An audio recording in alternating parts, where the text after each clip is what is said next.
여러분, 우리는 시간과 공간 안에 살아가죠. 최근에 우리 음력설이 지나서 또 한 살이 더 먹고 우리는 시간 가운데에 나이를 든다, 그렇게 이야기를 하는데요.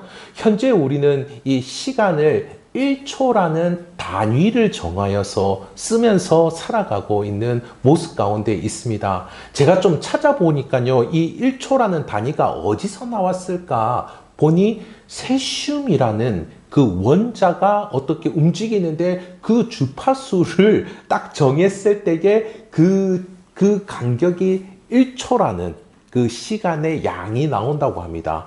그러니까요, 이거는 아주 안정된 원자가 움직이는 거니까 늘 정확하게 이 1초라는 단위가 딱딱 떨어지는 것이겠지요. 그래서 이 양은 변함없이 정해질 것입니다. 그래서 1초가 모여서 1분이 되고 1분이 모여서 1시간이 되고 1시간이 모여서 더 큰 시간이 되고, 그렇게 우리는 그 시간을 측정하면서 살아가는 모습 가운데 있게 되죠. 그런데요, 한때 유럽에서는 시간을 측정하는 특별한 방법이 있었다라고 합니다. 무엇이냐면요, 기도문을 한번 다 외우는 것으로 그것을 시간의 단위로 삼았다라고 하는 것이죠. 그러니까 기도문을 2번 읽고 나서 우리 만나자, 이렇게 이야기하는 겁니다. 기도문을 3번 읽고 나서 야, 우리 식사하자, 그렇게 이야기를 하는 것이죠. 우리도 한번 해봤으면 좋겠는데요. 주기도문을 한번 쭉 다 외우고 나서 우리도 만나는 겁니다. 주기도문을 한번 다 하고 나서 야, 우리 언제 볼까? 야, 우리 주기도문 10번 하고 나서 만나자, 이렇게 이야기를 할 수가 있겠죠. 그런데 여러분, 현대의 우리들은 이렇게 하기는 쉽지 않을 것입니다. 하나님은 우리는 이렇게 주기도문을 가지고서 기도를 한다면요, 우리는 1초 흘러가는 시간은 마냥 흘러가는 시간이지만, 그러나 우리가 주기도문을 하면서 그 시간의 단위를 잰다라고 한다면은 그것 가운데는 우리의 삶 가운데에, 내 삶 가운데에 하나님이 이렇게 함께하고 계시는구나 라고 하는 것을 의식할 수 있을 것입니다. 그러나 하나님은 이 흘러가는 시간 가운데서 늘 우리를 붙잡고자 하시고 우리와 함께 하시고자 하시는 하나님이시죠. 우리는 그와 같이 살지 못한다 할지라도요, 우리의 시간을 통하여서 깨닫게 해주시고 은혜 주시는 것들, 그것을 우리 하나님이 주실 줄 믿습니다. 그와 같이 우리의 시간을 의미 있고 가치 있게 만들어 가시는 하나님과 동행하시는 축복이 여러분에게 있기를 간절히 소원합니다. 오늘 말씀의 역사적인 배경을 함께 보도록 하겠습니다. 이때는 아람과 북이스라엘이 연합을 하여서 유다를 공격하던 시기였습니다. 유다의 왕 아하스와 유다 백성들은 두려움 속에 떨 수밖에 없었는데요. 그때 하나님께서 아하스 왕에게 이사야 선지자를 통해 말씀해 주셨습니다. 그 일은 서지 못하며 이루어지지 못하리라, 그렇게 이야기했습니다. 그러니까 아람과 북이스라엘의 공격이 성공하지 못할 것이고 너희는 그것 가운데서 구원을 받을 것이다, 안전히 지켜지고 보호를 받을 것이다, 이렇게 이사야는 그에게 알려주었습니다. 이를 믿으라 라고 그렇게 이사야 선지자는 아하스 왕에게 이야기를 했던 것이었죠. 그러나 아하스의 마음 가운데도 이미 다른 마음을 품고 있었음을 알 수가 있습니다. 하나님이 나라의 운명을 좌우한다라는 그 사실을 그는 믿지 않았던 것이죠. 뿐만 아니라 하나님께서 이 각 나라들과 전 세계의 상황 역시 주관하고 계시다라고 하는 것을 그는 믿지 않았던 것입니다. 눈에 보이지 않는 하나님, 이전에 조상들이 믿었던 하나님, 그 하나님을 그는 신뢰하고 있지 않았던 것이죠. 두려움 속에 떨고 있는 이 아하스는 어떻겠습니까? 그는 그 당시에 최강대국이었던 아수르를 의지하고 있었던 것입니다. 여러분, 지금 역시 마찬가지입니다. 우리가 하나님을 의지하지 아니하고 이 세계 열강들, 중국이나 미국을 의지하여서 우리가 살아가려고 한다라면은 그것 가운데서는 또다시 흔들릴 수밖에 없다라는 그 사실을 이 말씀은 교훈해주고 있다라고 하는 것이죠. 그 두려움 가운데 떨고 있는 이 아하스는 계속해서 앗수르만을 마음에 품고 있었던 것입니다. 하지만 이사야 선지자는 그에게 하나님을 믿고 하나님을 의지하도록 했었던 것이죠. 하나님께서 유다를 지켜주실 것이니 너는 이 하나님께서 유다를 지켜주신다라는 그 징조를 구해보라. 그렇게 이야기를 해줍니다. 하나님께서 보호해 주실 것이다라는 징표를 너에게 주실 것이다 라고 이사야 선지자는 이야기하지요. 여러분, 우리가 사는 이 강서구 양천구는 평지라서 이렇게 해질녘이 되면은 아름다운 모습을 볼 수 있죠. 우리가 사는 이 동네는 노을 맛집이지 않습니까? 그래서 붉게 물든 노을을 보면은 우리는 다음 날을 예상할 수 있습니다. 아, 다음 날은 날씨가 맑겠구나라고 말이죠. 그러니까 우리는 다음 날의 일기를 붉게 물든 노을을 보고서 알 수 있습니다. 그러니까 붉게 물든 노을은 하나의 징표인 것이죠. 아, 저 붉게 물든 노을을 보니 내일은 날씨가 좋겠구나. 이렇게 사람들이 이야기를 하는 겁니다. 그렇게 징표를 보고서 우리는 다음을 예상할 수 있는 것이죠. 그러나 아하스는 하나님께 자신의 나라를 위한 징표를 구하지 않았습니다. 내가 하나님을 믿기 위하고 하나님을 의지하기 위한 하나님 나에게 징표를 허락해 주십시오. 이렇게 구하지 않았다라고 하는 것이죠. 선지자가 찾아와서 이야기했음에도 불구하고요. 사실 이 믿음이 아주 좋은 사람들은 어떨까요? 이 징표, 징조가 없어도 믿지 않겠습니까? 징표, 징조가 없어도 믿어요. 그러나 믿음이 연약한 사람들은 징조와 징표를 보여줘야지, 아, 내가 이것을 믿고 따르겠습니다 라고 나아갈 수가 있겠죠. 예상되는 일들, 그 예상되는 일들 가운데 내가 마음을 들여서 할 수 있는 것은 조금이나마 무언가 보여야지 마음을 들여서 할 수 있지 않겠습니까? 만약에 내가 어떤 진로를 정한다라고 했을 때, 이 진로를 정했을 때 최소한 내가 뭔가 컴퓨터를 할 거다라는 그 진로를 정한다라고 한다면은 지금 이때에 컴퓨터 산업이 얼마나 커지고 있는지 그것들을 우리가 보면서 아, 이런 것들이 있으니까 앞으로 더 좋겠구나 하면서 우리가 한 발걸음을 뗄 수 있는 것과 마찬가지입니다. 이 징조, 징표가 있어야지 우리는 믿음이 더하여질 수 있는 것이죠. 하지만 이 아하스는 어땠습니까? 이 사람은 굉장히 교묘한 사람입니다. 이렇게 이야기하죠. 내가 징조까지 구하면서 하나님을 시험해 보지 않겠습니다. 이렇게 이야기합니다. 하나님께 굳이 징표 주지 않아도 나는 이미 하나님을 믿고 있어요. 라고 그 이야기를 하고 있는 겁니다. 사실은 그렇지 않음에도 불구하고 말이죠. 그는 믿음이 좋은 척을 했습니다. 이미 마음은 하나님을 떠났고 최강대국인 앗수르만을 생각하고 있었는데 말이죠. 그럼에도 불구하고 이 선지자 이사야는 그에게 징조를 알려줍니다. 아하스로 하여금 이 임마누엘의 징조를 보고 믿고 따르도록 하기 위해서였죠. 임마누엘의 징조 말이죠. 그 징조는 이것입니다. 오늘 말씀의 14절에서 16절의 말씀인데요. 또 제가 한 절, 여러분 한 절 그렇게 읽어보도록 하겠습니다. 그러므로 주께서 친히 징조를 너에게 주실 것이라. 보라, 처녀가 잉태하여 아들을 낳을 것이요 그의 이름을 임마누엘이라 하리라. 그가 악을 버리며 손을 택한 줄 알 때가 되며 적과 꿀을 먹을 것이라. 대저 이 아이가 악을 버리며 선을 택할 줄 알기 전에 내가 미워하는 두 왕의 땅이 황폐하게 되리라. 아멘. 예, 많이 들어보던 문구인데요. 처녀가 잉태하여 아들을 낳을 것이라. 그 이름을 임마누엘이라 하라. 임마누엘 뜻도 여러분 다 아시죠? 하나님께서 우리와 함께 하신다라는 의미입니다. 이것이 아람과 북이스라엘이 멸망하는 징조다. 이야기하고 있는 것이죠. 이렇게 하나님께서 함께함으로 하나님께서 유다를 지켜주시고 유다를 공격하는 아람과 북이스라엘을 멸망시킬 것이다. 이렇게 이야기합니다. 이 아이가 태어나면 말이죠. 이 아이가 태어나 교육을 받습니다. 그가 악이 무엇인지 선이 무엇인지를 알고서 선한 것을 택하여 선택할 줄 아는 나이가 됩니다.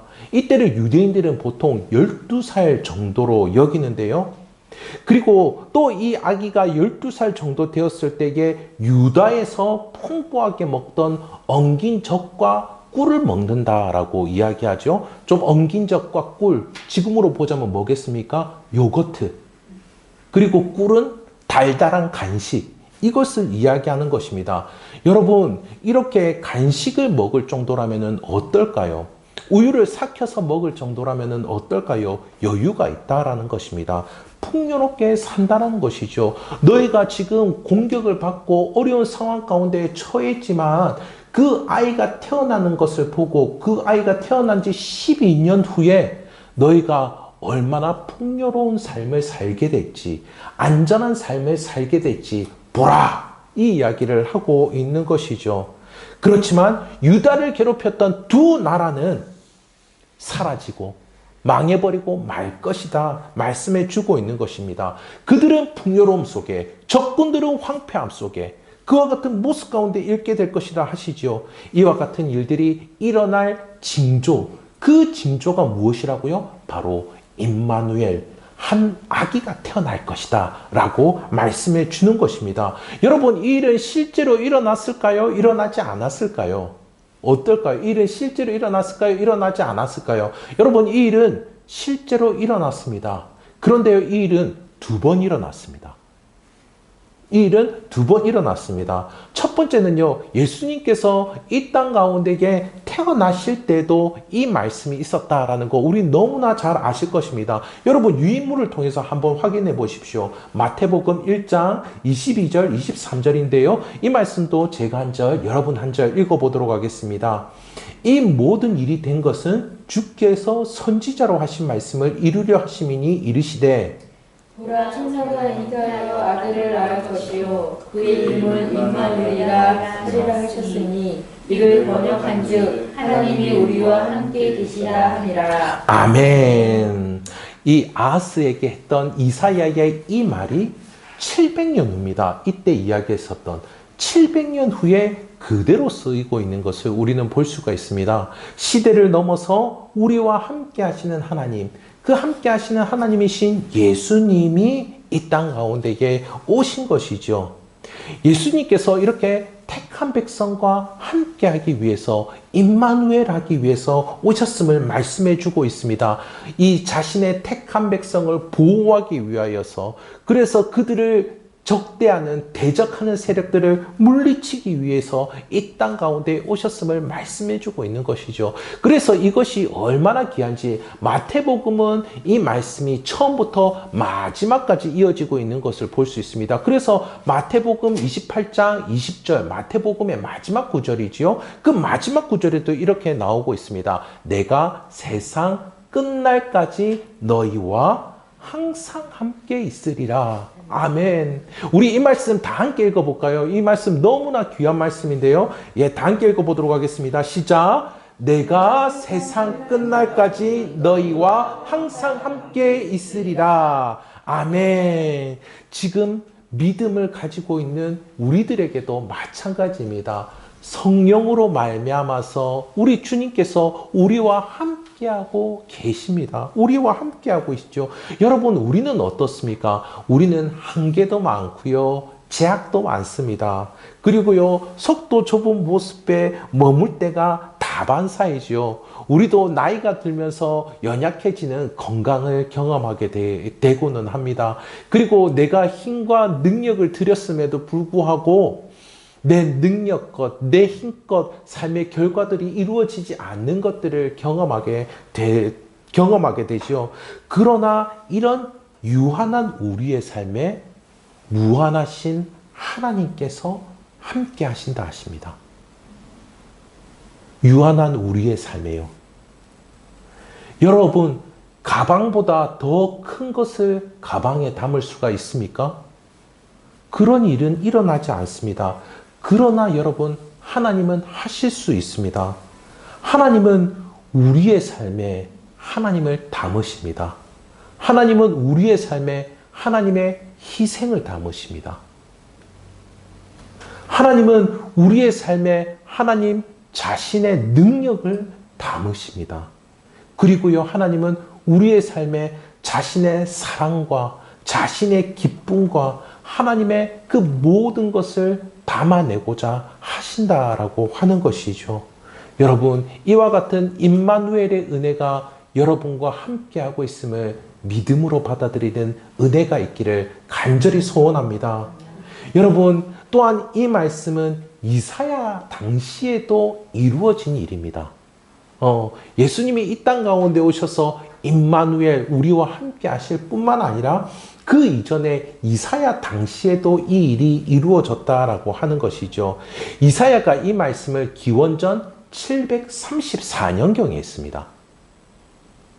그런데요, 그로부터 2년 후, 딱 2년 후 732년에 이 아람이 망했습니다. 와. 그리고요, 정확히 12년 후에 북이스라엘이 아수르의 멸망을 당하는 일이 있게 됩니다. 그런데요, 이때는 임마누엘이라 불리는 아기가 없었습니다. 주변에 이렇게 쭉 찾아보니까 선지자 가운데도, 그리고 이 왕족들 가운데도, 주변에 어디 가운데도 임마누엘이라고 불리는 아기가 없었다라고 하는 것이죠. 아니, 다니엘도 있었고 무슨 엘이라고 불리는 사람들이 참으로 많은데 임마누엘이라는 사람이 없었다라는 겁니다. 이거 어떻게 된 걸까? 굉장히 궁금하지 않습니까? 그런데 이것은 7장 바로 뒤에 8장을 보면은 나올 수 있습니다. 이 8장을 보면요, 똑같은 사건인데 그곳 가운데 이렇게 다른 이름이 기록되어 있는데요. 이사야서 8장 3절 4절입니다. 이 말씀도 제가 한 절, 여러분 한 절 읽어보도록 하겠습니다. 내가 내 아내를 가까이 하매 그가 임신하여 아들을 낳은지라. 여호와께서 내게 이르시되 그의 이름을 마헬살랄 하스바스라 하라. 이는 아내가 내 엄마라 부를 줄 알기 전에 다메섹의 재물과 사마리아의 명랑들이 아수르와 함께 옮겨질 것이니라 하시니라. 아멘. 여기 4절에 보니 다메섹의 재물과 사마리아의 노량물 이렇게 나오면서 아수르에게 망한다 이렇게 이야기하고 있는데요. 여기서 다메섹은 어디냐면요, 이 아람의 수도가 다메섹이고요, 사마리아는 북이스라엘의 수도입니다. 그러니까 아람과 북이스라엘이 망하는 이야기를 우리가 7장에서 보던 이야기와 똑같은 이야기를 하고 있다라고 하는 것이죠. 그런데 이 이야기에 보니까요, 어떤 아기의 이름이 나오고 있습니까? 마헬살랄 하스바스라는 아이의 이름이 나오고 있습니다. 이사야의 둘째 아이였는데요. 이 마헬살랄 하스바스, 이 의미는 속히 빼앗는다라는 그런 의미입니다. 그러니까 여기서 보자면요, 이런 의미입니다. 아람과 북이스라엘이 아수르로부터 속히 빼앗김을 당하게 된다. 그 이야기인 것입니다. 그리고 유다는 하나님으로부터 구원을 받는다. 이것을 이야기하고 있는 것이죠. 그런데 왜 임마누엘이 아니고요, 왜 마헬살랄 하스바스라는 겁니까? 이렇게 질문을 할 수 있습니다. 그런데 여러분, 성경에서는 이 표현을 할 때 어떻게 표현하면은 실체와 그림자를 표현할 때가 많습니다. 특히 구약 성경에는 그림자가 많이 등장하고 있습니다. 여러분, 성경에서 실체는 무엇입니까? 성경에서 말하는 그 모든 귀한 것의 실체는 바로 예수님입니다. 예수님이 여러분, 우리의 구원을 이끌어 주시는 실체가 되시는 분이시죠. 예수님이 축복의 실체가 되시는 분이십니다. 예수님이 은혜를 베푸는 실체가 되시는 분이시다라고 하는 것이에요. 오직 한 분, 그분만이 실체가 되십니다. 그런데요, 구약에 보면 어떻습니까? 요셉을 통해서 구원을 얻게 되고, 모세를 통해서 건짐을 받게 되고 다윗을 통하여서 은혜를 경험하게 되는 일들이 일어나게 된다라고 하는 거죠. 그러니까요, 여러분, 요셉, 모세, 여호수아, 다윗 이런 사람들은 어떤 사람들입니까? 그림자에 해당하는 사람들이다라고 하는 것입니다. 그 실체의 그림자다라고 하는 것이죠. 여러분, 이와 같은 이들은 모두 예수님의 그림자들입니다. 여러분, 그림자는 결코 실체가 아닐 것입니다. 그렇지만요, 여러분, 그림자를 볼 때에 우리는 실체가 있다는 것을 알게 되죠. 그리고 그림자가 무엇을 하는지 정확하게 보이지는 않습니다, 여러분. 그림자가 그러나 그 움직이는 것을 대략 볼 때에 저것은 무엇을 한다라고 하는 것을 보게 되죠. 자, 우리 그림자 게임들을 하지 않습니까? 그래서 그 그림자에 비추는 것을 보고서 저게 뭐냐 이렇게 맞춰봅니다. 그래서 후레쉬를 비추고서요, 어두운 방 안에 손을 가리켜서 이렇게 하죠. 어두운 방 안에서 손을 이렇게 하면은 애들이 뭐라고 맞춥니까? 이렇게 하면요, 애들이 나비요 이렇게 맞추지 않습니까? 그러면서 그 그림자를 보고서 강아지도 맞추고 그 그림자를 보고서 여러 가지들을 맞춥니다. 그리고 그림자를 보고서 선생님들이 이렇게 포즈를 잡기도 하지요. 야구 포즈를 잡기도 하고 축구 포즈를 잡기도 하고 그 그림자를 보고서 무엇을 하는지 대략 알 수 있다라는 겁니다. 마찬가지입니다. 요셉과 모세와 여호수아와 다윗이 했던 그 일들을 보고 구원의 일들이 일어나겠구나. 은혜가 있겠구나. 축복, 그 축복의 실체가 있겠구나라고 하는 것들을 사람들이 기대하게 된다라는 것입니다. 여러분, 이렇게 임마누엘이신 예수님은 실체가 되시는 분이시고요. 그리고 이 마헬살랄 하스바스는 바로 그림자인 것입니다. 임마누엘의 그림자이지요. 그래서 아하스 당시에는 이 마헬살랄 하스바스, 이 아이가 징조인 것입니다. 이 아이가 태어나는 것을 보고 기대할 수 있었다라고 하는 것이죠. 북이스라엘과 아람은 멸망하겠구나. 그리고 하나님의 택한 백성인 우리는 구원을 받겠구나라고 하는 것, 그 믿음을 이 징조를 통해서 더욱더 가질 수 있도록 이사야는 이렇게 말씀을 선포했던 것입니다. 여러분, 그렇다면요, 이 임마누엘의 메시지가 우리에게 알려주고자 하는 것은 무엇일까요? 이 메시지가 우리에게 알려주고자 하는 것은요, 지금 현재 이 시간을 살아가는 우리의 삶 가운데에서 임마누엘의 은혜를 경험하도록 해주신다라는 것입니다. 여러분, 아하스가 믿었습니까? 안 믿었습니까? 우리 앞서 확인했지 않습니까? 이 아하스 왕이 믿었습니까? 안 믿었습니까? 아하스 왕 안 믿었습니다, 여러분. 그런데 결과는 어땠나요? 징조에서 보여준 그대로 아람과 북이스라엘은 무너지고 유다는 어떻습니까? 적과 꿀이 흐르는 풍요 가운데 지낼 수 있었다라는 겁니다. 안 믿었는데 말이죠. 안 믿었는데. 그는 마엘살랄 하스바스가 태어나고 나서도 12년이 지날 때까지도 믿지 않았을 것입니다. 아마 북이스라엘에 시달리면서 맨날 한숨을 푹푹 쉬면서 아수르가 안 도와주나 그렇게 지냈을 것입니다. 그러나 정말 하나님의 말씀대로 이 북이스라엘이 사라져 버렸다라고 하는 것이죠. 하나님께서 함께 하시는 그 은혜, 임마누엘의 은혜가 주어진 것입니다. 여러분, 우리의 현실이 이와 같다라고 하는 것이죠. 여러분, 우리도 이 아하스처럼 현실의 어려운 가운데에서 불만을 내뱉고 불평을 하고 현실을 오해하면서 헛된 것을 의지할 때가 있을 것입니다. 그리고 뿐만 아니라요, 우리는 이 현실의 삶 가운데서도 아프기도 하고 슬프기도 하고 고달프기도 할 것입니다. 이 모든 것들의 총집합이 무엇일까요, 여러분? 불만과 불평과 오해와 원망과 아픔과 슬픔과 고달픈 이 모든 것들의 총집합이 무엇일까요? 바로 십자가입니다. 십자가요. 그것이 십자가입니다.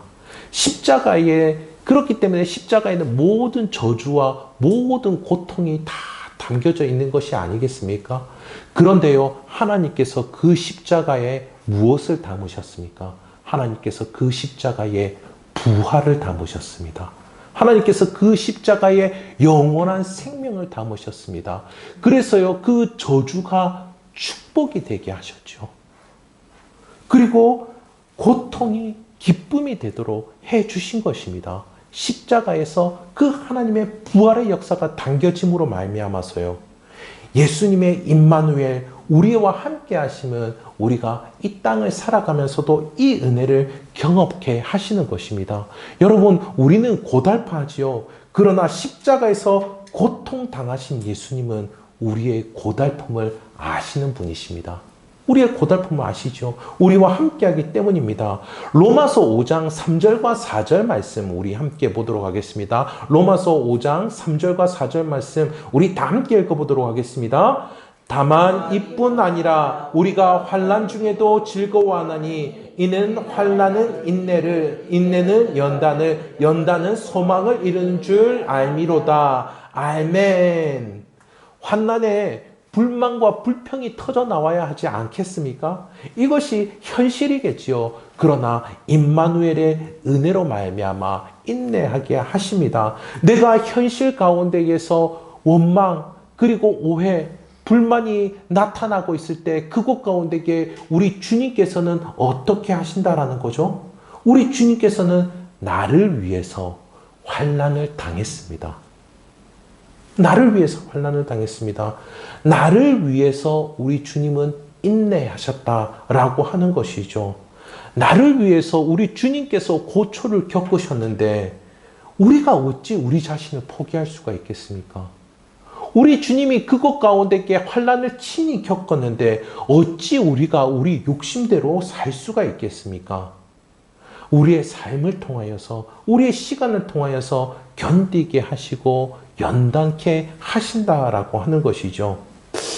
이문재 시인의 오래된 기도다라는 그 시가 있습니다.